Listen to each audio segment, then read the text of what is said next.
All right. So, hi, Ariana. How are you? Good. Thank you for having me, Dorian. I'm excited to chat.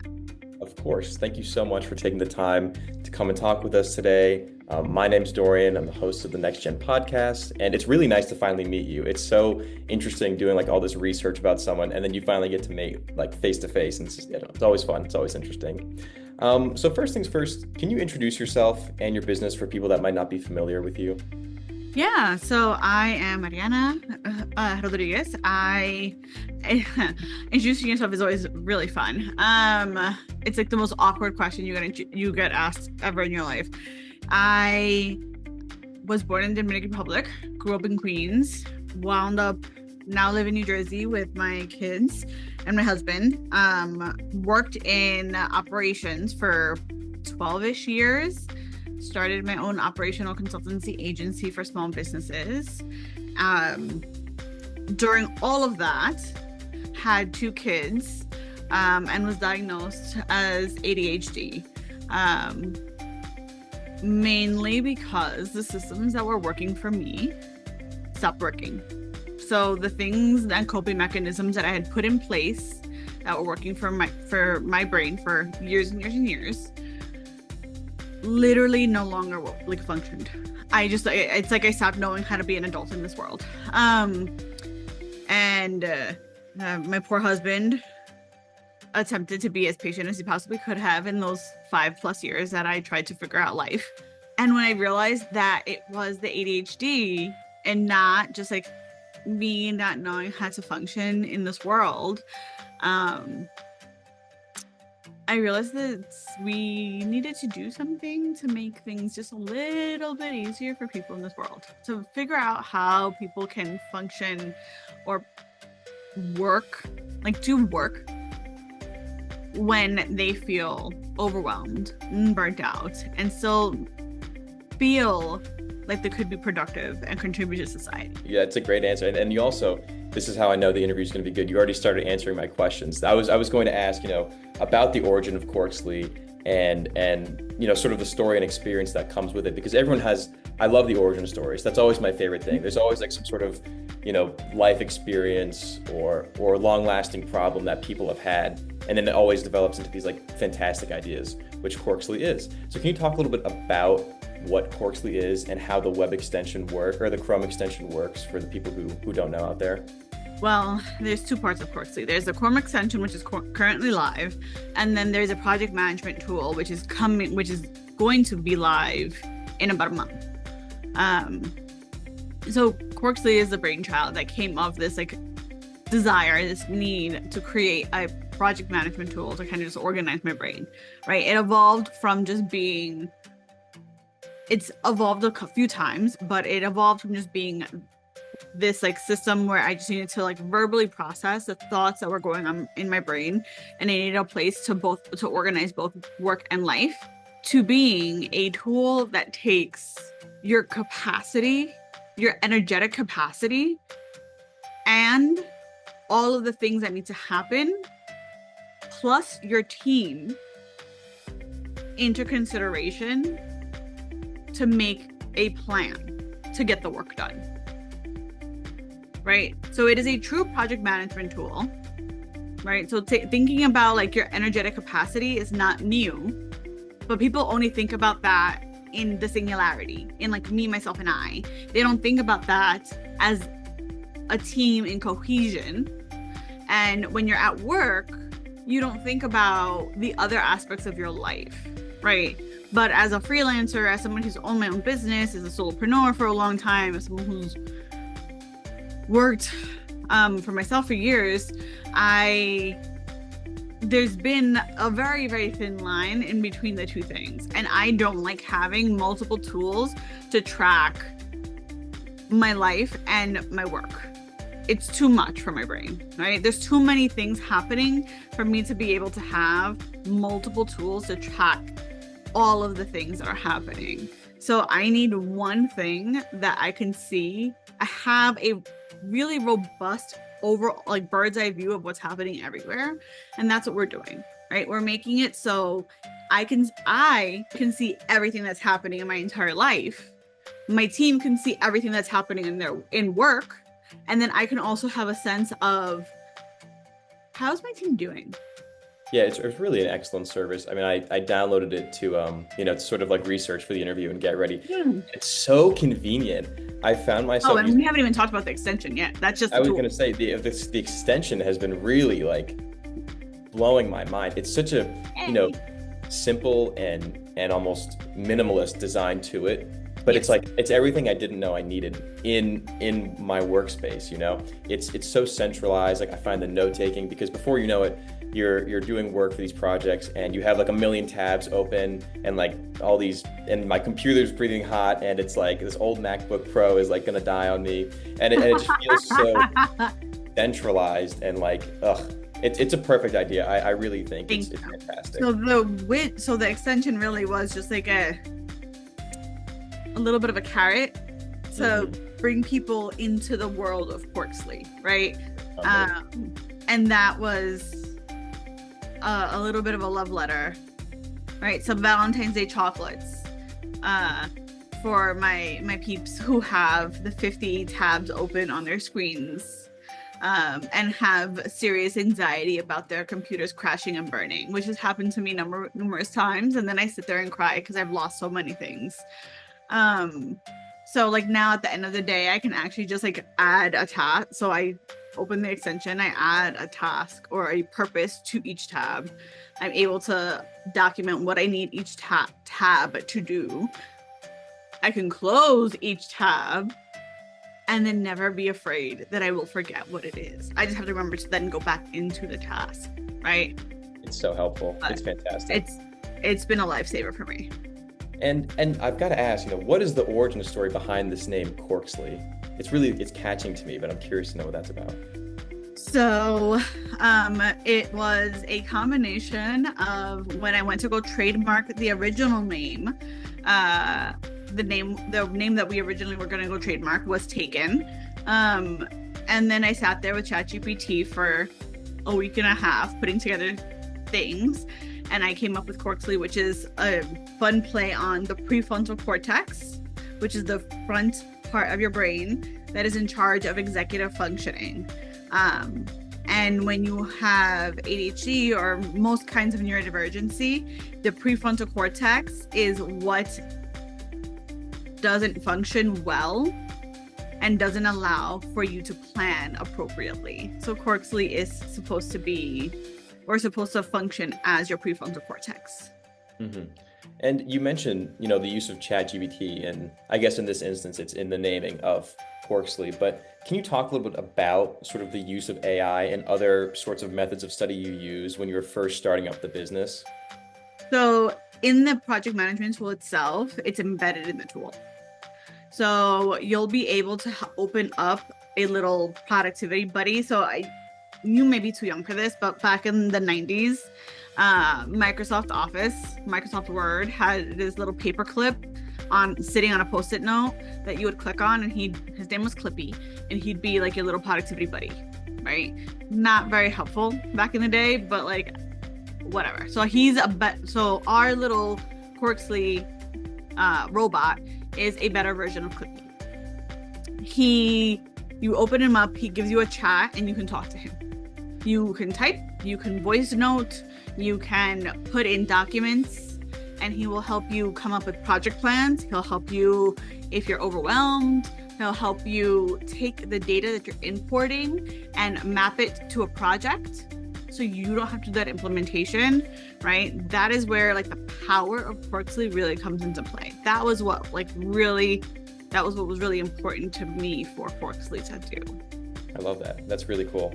And, I'm sure it hasn't been all sunshine and rainbows with this Chrome extension and, with the other products that are coming out like later this month or in a month or whatever you said. What are some of these big big challenges you had to overcome during the creation of CORXLY? Well, one, we're completely bootstrapped, right? Mm-hmm. So I'm pulling this money out of my pocket, while also having a house, 2 kids, and a husband that I have to support. So this is really happening on off hours during the weekends, in between work projects. I do have a CTO, but we found him halfway through. And before we found him, I had onboarded a contractor developer to create an MVP. The developer was supposed to go live in October of last year. The developer was supposed to go live with a prototype in October of last year. They were so delayed that we had run out of money to pay them. And because of that, and their lack of flexibility with trying to come up with additional payment plans and ways to fund this, by December, they had shut us out of the system and we had to build from scratch. Luckily, my CTO was on board, so we had to, which is why we're launching in in June of this year, right? So we already had people on the platform, right? We were already starting to bring in some revenue, and I was like, well, we will pay you with the revenue that we're making. And they said no. So it was a really rough time. And I tell everybody, it is going to be the story that I tell and that I will laugh at. You know, in like 10 years, when CORXLY makes it big, it's going to be our origin story, and I will laugh and it'll be fine. Because now we're launching during Tech Week, right? So it is what it is. That's so exciting. Congratulations. I mean, that's such a huge step. And I'm so happy that can finally work out for you. And I really appreciate your honesty when it comes to discussing like the funds and like the difficulty of having your own startup, because so many people want to ignore that because that's the scariest part, right? You know, that's the scariest possible outcome is you take this big risk on a passion project and something that is very likely like so personal to you.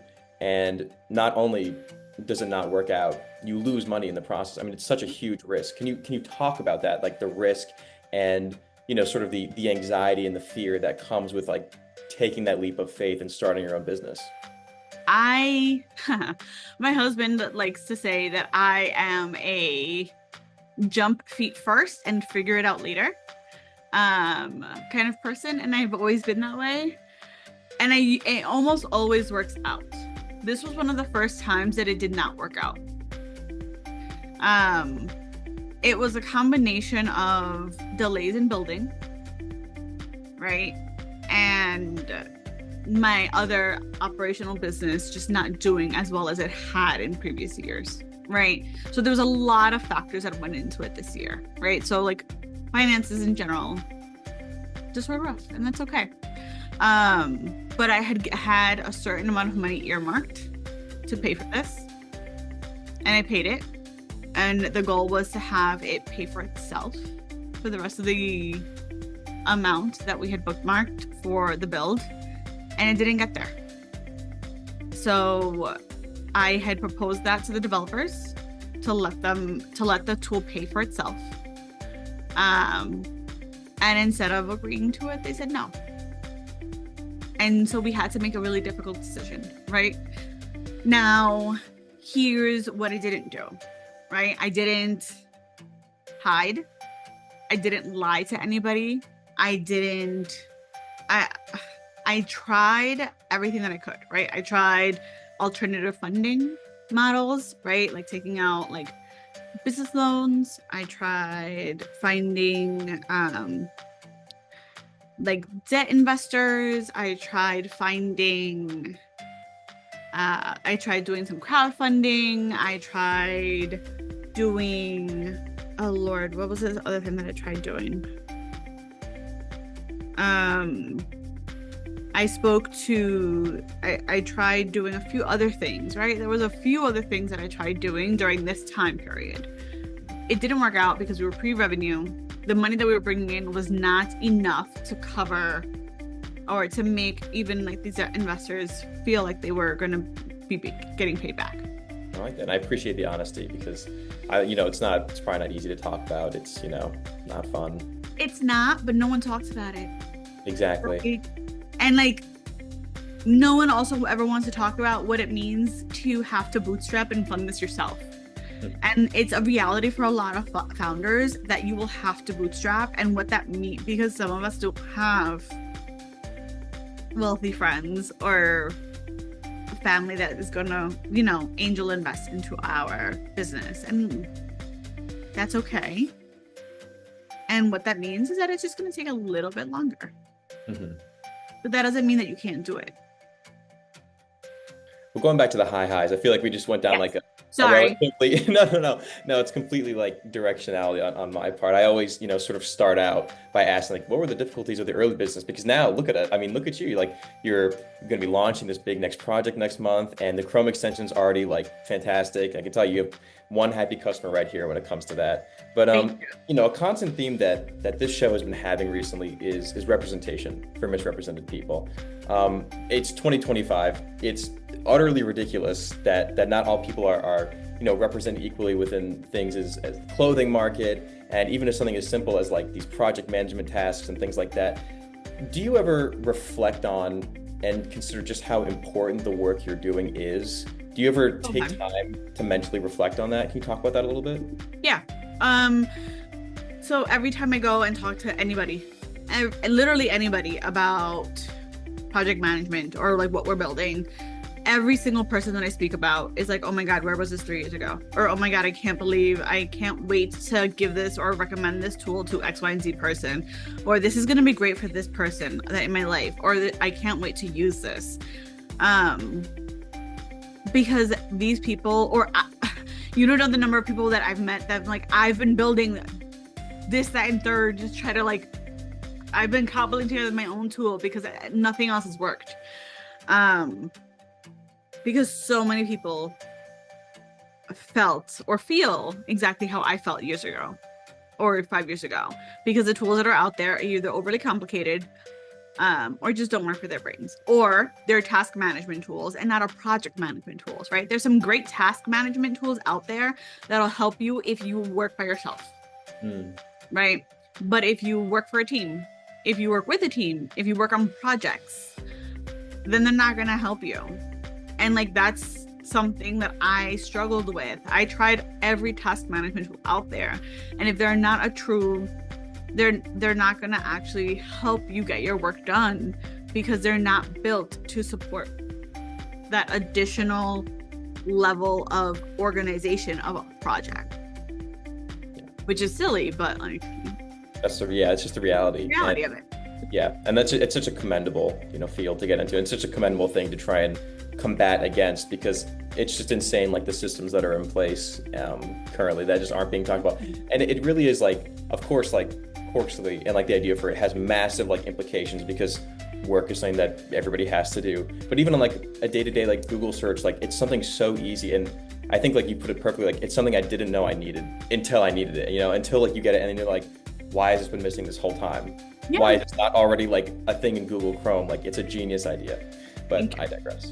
But the other thing that we're doing with a project management tool, so it's not just like the verbal processing that we're adding to it, right? So like the extension is amazingly helpful for people who have multiple tabs open, for people who need quick organization, right? It's the tool, the project management tool is going to be helpful because it allows you to track your emotions. It allows you to have that like ability to group your productivity with your emotive state, with your energy, right?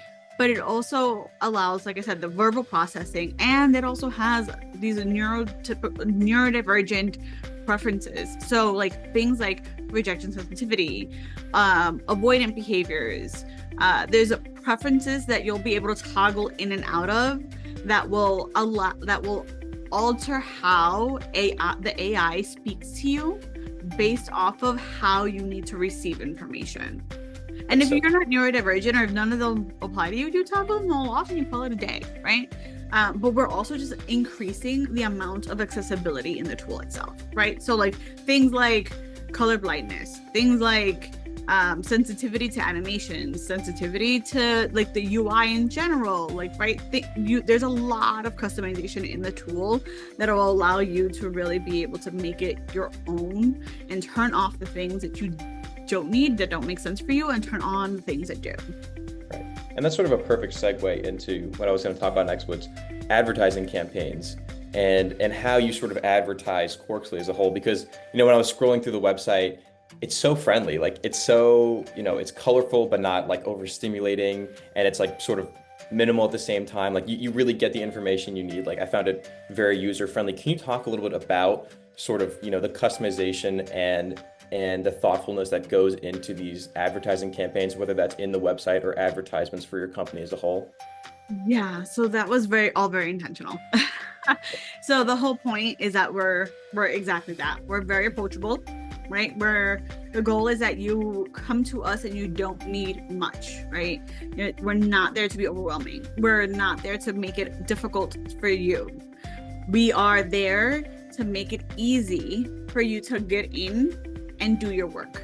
You mentioned a lot about how interpersonal this is, but at the same time, you are the leader of this, you're the boss of this, of CORXLY. Can you talk about some of the key lessons that you've learned from running this business and taking this sort of personality, like friendship forward, approachability, handle on CORXLY, and how that's taught you more about yourself as a leader and about running a business? So this approach was very intentional from the jump. Mm-hmm. I've worked in a lot of very different corporate positions in my life, with a lot of different leaders, a lot of different leadership types. And I am very much like a sponge when I was in those roles, and very sensitive to how they led and how their personalities affected the team around us. Mm-hmm. Right? And for whatever reason, I was always the person that everybody went to vent. So I very intentionally, when I built both my agency and CORXLY, built this very open door, friendly first ethos. One, that's just kind of my personality. What you see is what you get. I don't have capacity to be otherwise. I have 2 kids. They're 4 and 6. They're toddlers. They don't sleep. I don't sleep. There's no capacity otherwise, right? To be anything other than myself. But also, I'm very, very big on treating people how I want to be treated, right? I'm very, very big on being understanding of other people and what they need, and being empathetic on what other people need. And I'm also very understanding that we're not doing rocket science or emergency surgery. This is not an emergency department. I worked for a hospital. Even when I worked for the hospital, I didn't work for the ED. We're okay. None of this is gonna, we're not saving lives. We really are okay. If this gets done in 3 days versus today, we'll be fine. Okay, so we've looked, sort of at the beginnings of CORXLY, looking at where CORXLY is now looking into the future. Yes. Where do you see CORXLY in the next 5, 10, so on and so forth years? Oh, I want CORXLY is going to be I want CORXLY to be the next thing. I want CORXLY to be in the big corporations, enterprise. Right? We're building. So I told you about how's your team doing functionality. I want to capitalize on that and bring that into the enterprise, right? So how companies are doing these yearly engagement surveys for teams, it's a once a year survey. This will give you an actual pulse on how your people are doing in real time, right? What better way to understand, to keep retention high, understand how your people are doing, understand how your tests, your employee engagement tests are doing, right? Whether or not does Pizza Friday get better engagement rates versus employee gifts versus let's think about whether or not we should do this new project now versus in next quarter, right? Those kinds of decisions and questions that senior leadership have to put through. This is the data that they need to better understand whether or not their people can actually handle it. So I see CORXLY in the enterprise easily. Sweet. You kind of just stole my next question too, where I was going to talk about any new projects or things that are coming in the future. That's really interesting, and just that constant keep on the pulse. Such a good idea. And that's pretty much all I had for tough questions wise today. Do you want to do any quick shout outs or tell us where we can find your amazing products? So the CORXLY extension is currently on the Chrome store. Unfortunately, we're only on the Chrome store right now. If you want to find out more about CORXLY, feel free to go to CORXLY.com. You can find out more about the project management tool as well there. Amazing. Well, that's pretty much all I had for you today, Ariana. Thank you so much for taking the time to talk with us today. Thank you, Arian. This was a lot of fun. Really? Okay. I like to hear that. That's my favorite. I really appreciate, just how thoughtful and honest your answers were. I think you touched on some of like the things that I haven't really had the time to expand on in this podcast so far, which are really important, to young people who are interested in getting into the world of entrepreneurship and business. So I really, like, from the bottom of my heart, appreciate that. I wish you all the best in the immediate future with the new products coming out. And then, 5-10 years from now, I'll be looking out for you, in the big time news and the big magazines. Thank you. And for sure, check out CORXLY in the next month or so. Awesome. Thank you so much. Thank you again.